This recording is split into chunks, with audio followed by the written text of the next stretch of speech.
Big breaking story, see you at 10. Ladies and gentlemen, to our next debate. In 2023, Udhayanidhi Stalin, who is now the Deputy Chief Minister of Tamil Nadu, said that he would eradicate Sanatan Dharma. In 2024, sometime back, he said, wait and watch, which meant see how I'm going to do it. And now the Tamil Nadu Deputy CM, Udhayanidhi Stalin, in an extremely defiant move, says he will not apologize for his comments on Sanatan Dharma. This anti-Sanatan rhetoric, anti-Hindu rhetoric is not going to go down well.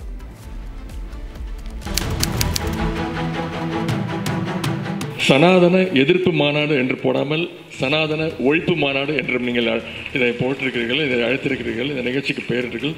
அதற்கு என்னுடைய வாழ்த்துக்கள். சிலவற்றை நாம் ஒழிக்கத்தான் வேண்டும், எதிர்க்க முடியாது. கொசு, dengue காய்ச்சல், மலேரியா, கொரோனா இதையெல்லாம் நம்ம எதிர்க்கக்கூடாது, ஒழித்து கட்ட வேண்டும். அப்படிதான் இந்த சனாதனம். First came the venomous hate rant against the Sanatan community. Then the Madras High Court dragged him in for his outrageous remarks. And yet, no shame, no remorse, and not an ounce of regret for his vile attack on an entire community. In fact, rather than holding him accountable, the Tamil Nadu government, led by his father M.K. Stalin, rewarded him with an elevation to Deputy Chief Minister post. And today, once again, he stands defiant, refusing to apologize for his hateful rant against Sanatan Dharma.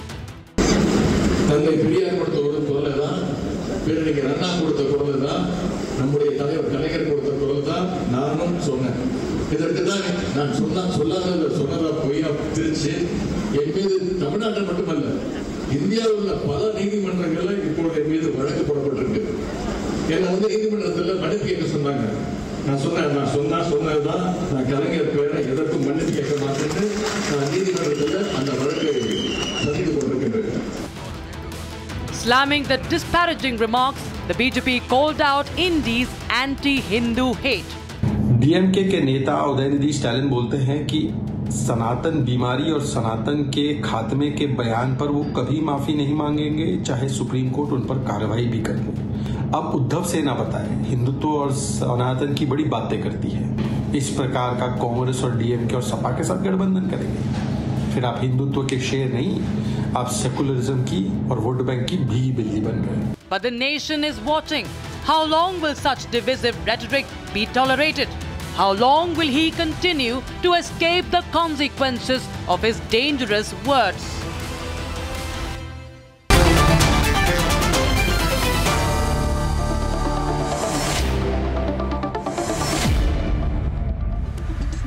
So when a Deputy Chief Minister issues an open threat and a repeat of a threat and is proud of it against over 80% of the population of Tamil Nadu, right? That is his plan. That's how I see it. That he is, by saying so, he's saying that my warning against Sanatan followers is something that I believe in. I believe he owes an apology because he has threatened Hindus. He has threatened the followers of Sanatan, and his vicious words have the potential to incite violence. He has deeply hurt the sentiments of the Hindu population of Tamil Nadu, Hindu population of Bharat. And he has critically injured the idea of freedom of religion of Hindus. He believes Hindus do not have a freedom of religion. And that is how I look at it. A. Ashwathaman and Pullarao, who is pro-DMK, are on the debate. A. Ashwathaman is a BJP spokesperson. What is the likely response, and why is he keeping on making these statements? Sir, basic idea of Dravida Kazhagam, the Dravida Munnetra Kazhagam, that is DMK, is anti-Hindu, anti-Indian. They are even against freedom.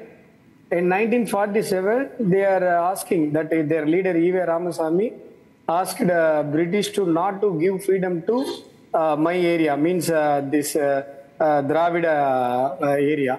Actually, they are constructed their party in a fabricated racism. There is no race in the name of Dravidam. Scientifically, it's a place, not a race. But in this Sanatana issue, they used to say that, sir, Sanatana means Tamil Nadu, we are speaking about social justice. Entire India Sanatana means Sanatana Dharma. They used to say that. But in the very issue, the very conference itself conducted, led by Udhayanidhi Stalin, see the resolution. See the resolution of the Sanatana Ozhippu Manadu means Sanatan Eradication, Sanatan Dharma Eradication Conference, which led by Udhayanidhi Stalin. The resolutions are: we should eradicate Ayudha Puja. We should eradicate Saraswati Puja. We should eradicate housewarming function followed by Ganesh Puja. We should eradicate rituals in puberty function, rituals in ancestors' rituals. I am asking, what is the connection between the social justice and the eradication of this kind of rituals? They are ideologically having vengeance against Hindus. The same Udhayanidhi Stalin spoke, I am a proud Christian, in a Christian function. The same Udhayanidhi says, I am going to eradicate Sanatana Dharma. Sanatana Dharma is likely to be a mosquito, it's a HIV, it's a malaria. They have, the DMK people basically have their religious fanaticity. They are based on, they are constructed, their party, their ideology constructed on fabricated racism. The word Dravidian race itself given by British. Cardwell gives us. There is no reference in the Tamil literature, race called Dravidam. In all Indian literature, there is no reference that race called Dravid. It's a place. It's a place surrounded by water. That word Dravidam itself, Sanskrit word. Where is the question of asking oneness about this land, Tamil land, about the word Dravidam? And now the Udhayanidhi says, I am a grandson of Karunanidhi, Mr. Karunanidhi. I will not say apology. See, one has to, Mr. Uday has to understand. Your grandfather Karunanidhi made an apology about the derogatory statement against the Hindu. He turned upside down. Once Karunanidhi said, all Hindus, Hindu means thief. When the matter come to the court, he, without hesitation, he turned upside down. He said, no, I am not saying that, that meaning, this meaning. It is likely to be an apology. That's their history. Even E.V. Ramasamy made his own apology in various court cases, various circumstances. There, even once Karunanidhi said, God Rama, studied in which engineering college, how did he constructed Rama Setu? So, vengeance on Hindus are in the gene of DMK. Anti-national mentality, they're in the genes of DMK. And as well as, they are the separatists. You may know that Simon Commission. All India opposed it. Our Lala Lajapati Rai, while the protest of opposing Simon Commission, he was brutally attacked by British people and died. For those, for retaliation for that incident, Bhagat Singh sentenced for death imprisonment. But the same Simon Commission warmly welcomed by E.V. Ramasamy and DMK, this Dravidian group. These are all their history. Even E.V. Ramasamy wrote a letter to Muhammad Mr. Ashwathaman, you have made a long introductory remark. Sorry to intervene.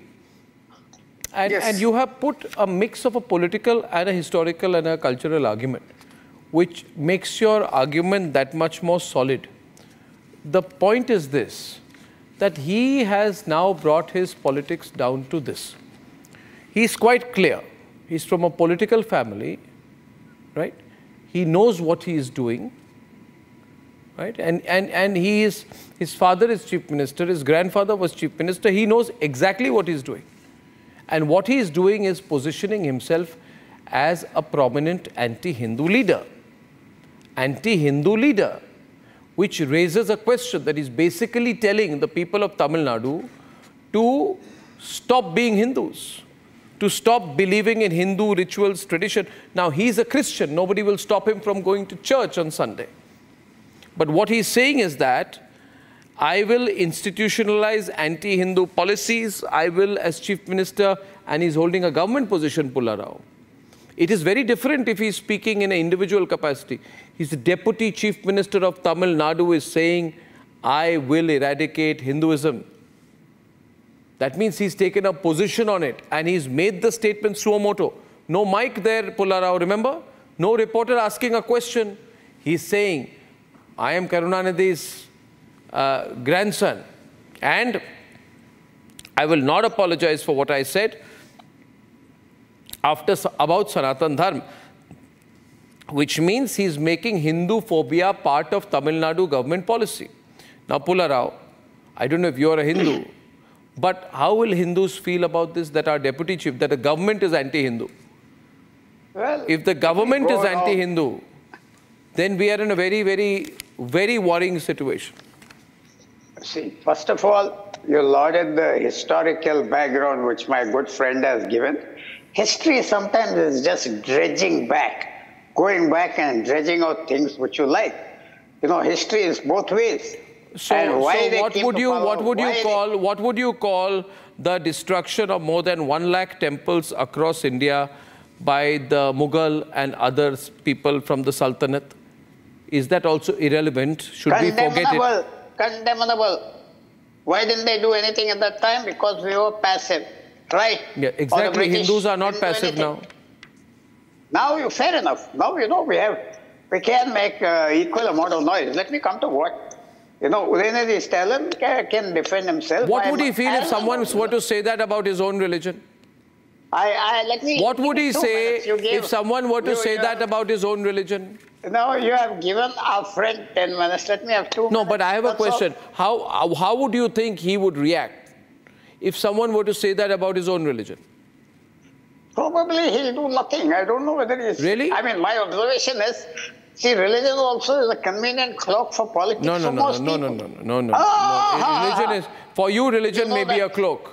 You know For you, religion may be a cloak. When politicians wear religion, you know very well what they say about that. You know very well. Let me just say one thing. I just want to say, in September 2023, he made some comments. Courts commented on it. Everybody said, whatever they like, condemnable, fair enough. Now what he said was, I was misinterpreted.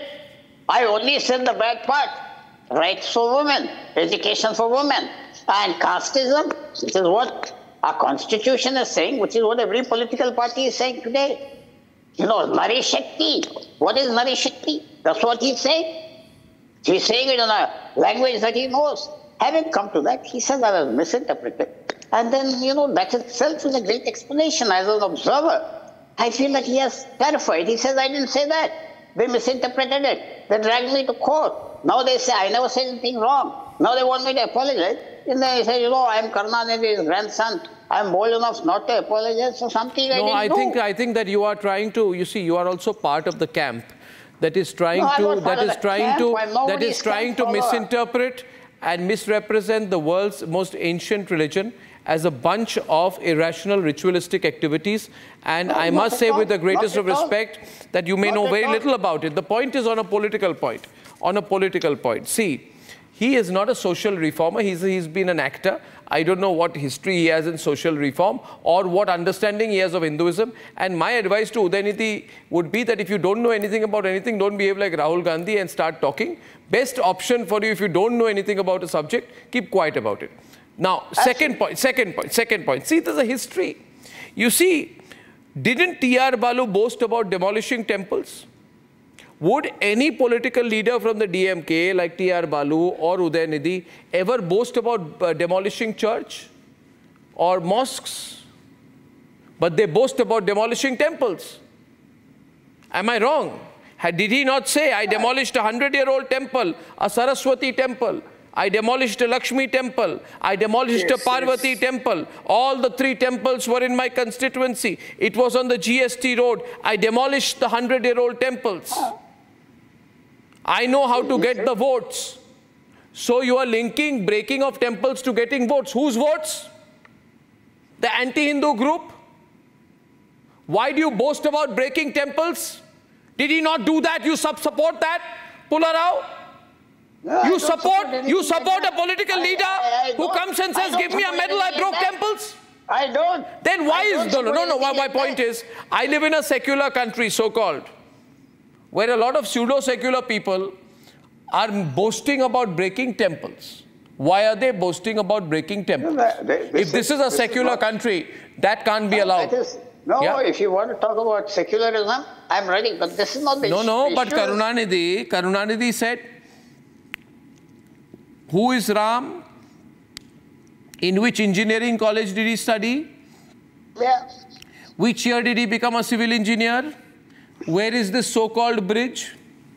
The same Karunanidhi invited Satya Sai Baba, Anantapur, all I don't want to know that. No. One minute. Please get. I don't. No. His change of heart is not my point. Point is, he's insulting my religion. He is insulting my religion. I'm not going to sit quiet about it. No, I'm not going to sit quiet about it. The point is, he's deliberately targeting Hinduism. You see, if you want to transgress and link it with politics, they should do good politics. The BJP, they're not doing good politics, obviously. They're getting 5% votes, 3% votes. The other side is getting 50% votes. No. Did they not? No. You bring it down to votes? Do you think that is proof of the fact that their decision to deny permission to conduct rituals like the Patina Pravesam was correct? No. To ban the LED screening of the Shriram temple consecration ceremony? No, that is... You want to ban the screening of the Ram Mandir Pran Pratishtha ceremony? Lot of people. You think people of Tamil Nadu will forget that they are Hindus because of these activities? They won't. But I want Ashwathaman to respond. See, as you said, I wanted to tell this. Udhayanidhi started his career as a comedy actor. That is his history. Now also he is doing his own comedy with Sanatan Dharma. He used to say, I will eradicate Sanatan Dharma. Mr. Udhayanidhi, your forefathers British trying for this lot, hectic. They are trying for hectically. They did not do so.